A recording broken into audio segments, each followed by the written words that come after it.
sou aluno do curso de Engenharia de Produção, me chamo Janderson Melo e vou falar um pouco para vocês sobre a engenharia estrutural de grandes obras atuais. Como exemplo, eu vou falar do World Trade Center, que foi do novo World Trade Center, que é a Torre da Liberdade, que é o prédio que substituirá o antigo World Trade Center, que foi derrubado em 2001.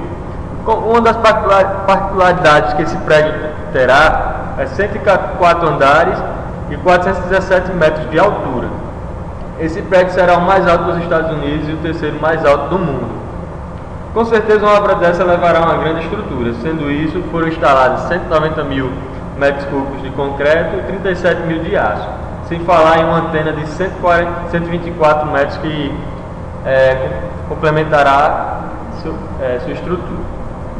O projeto foi feito inicialmente pela Make and Associates com uma dimensão de 2,3 milhões de metros quadrados, que abrigará o escritório com a importante sede da Prefeitura de Nova York, com uma base estrutural de 2 andares térreos, 2 andares acima e 2 no subsolo, e serão dedicados a lojas, restaurantes e etc.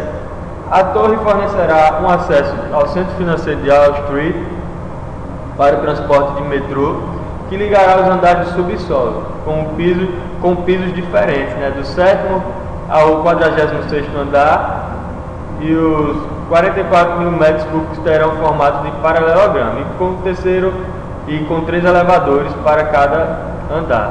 Do 48º ao 63º andar, 37 mil metros quadrados, e terá o formato de trapezoidal. Esses andares terão 2 elevadores cada. Essa é uma das suas particularidades. Como você vê aqui, essa é a parte de dentro, interna da torre, E como outro exemplo, podemos citar um edifício feito com estrutura de 70% de madeira,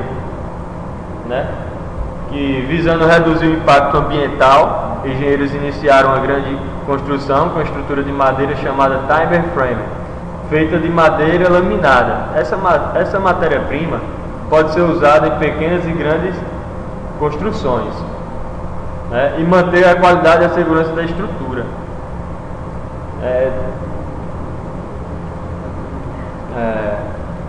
Conhecido como Tower Tower, o complexo levará cerca de 42 andares e será construído em Chicago, Estados Unidos. A madeira laminada em sua estrutura será colocada nas colunas e a multilaminada será colocada no núcleo central, pisos e cisalhamentos, para fornecer resistência para cargas e ventos. O sistema precisa também de vigas de concreto ao longo do perímetro em cada andar e outras posições para que obtenha maiores vãos e mais flexibilidade em layout. Segundo o engenheiro da obra, o prédio pode resolver o problema climático e a necessidade de moradia adequada e enfrentar mudanças climáticas futuras e etc. E reduzir principalmente a emissão do CO2. Bom, falar um pouco de morfologia das estruturas para vocês. E sua definição de estrutura. A estrutura é a armação, ou tecnicamente podemos chamar de armadória, sendo essa responsável por manter a sustentação e um determinado trabalho, seja esse no âmbito da construção civil, naval e entre outras, que utiliza o trabalho com estrutura. No projeto arquitetônico das construções civis, a estrutura de construção pode ser feita com concreto armado, também que envolve na estrutura de metal, e que pode ser ele em forma de treliças, gaiolas, Sendo a estrutura um conjunto que tem como função resistir às grandes cargas em uma construção. Aí temos aqui como exemplo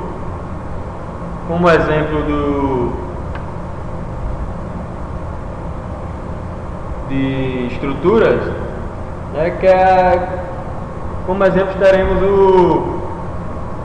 como você vê aqui, uma estrutura de concreto armado, que é a junção do aço e concreto, e essa solução dá mais estabilidade, resistência, atração e dureza. Aqui temos outro exemplo, que é viga, né? Que é uma das soluções que podemos ter. Você vê aqui as vigas de madeira. Aqui na segunda solução teremos vigas, mas sendo essas de concreto armado, né?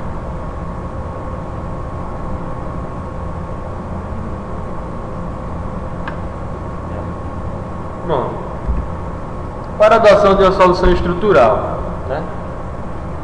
Quando iniciamos uma obra, o engenheiro responsável tem que estudar o projeto, adotar critérios para chegar em uma solução, a qual será a melhor maneira de executá-la, para obter uma avaliação mais complexa da obra. O engenheiro e sua equipe têm que olhar as suas peculiaridades. No entanto, cada obra varia em alguns critérios, né, para a construção civil. E é o insumo dos materiais, mão de obra e tempo de execução. Também temos que considerar que cada finalidade de uma obra tem um grau de exigência, os quais obedecem uma norma, considerando o aspecto econômico, de funcionamento e de execução, e uma inter-relação com os outros setores da obra. Uma das preocupações que o executor da obra deve ter para que tudo saia como planejado é atentar quanto ao poder de inferir o andamento da obra e a inviabilizando até que a parte estrutural esteja pronta. Que vão desde a mão de obra ao modo de execução, a melhor forma e o estudo da estrutura, né? Bom,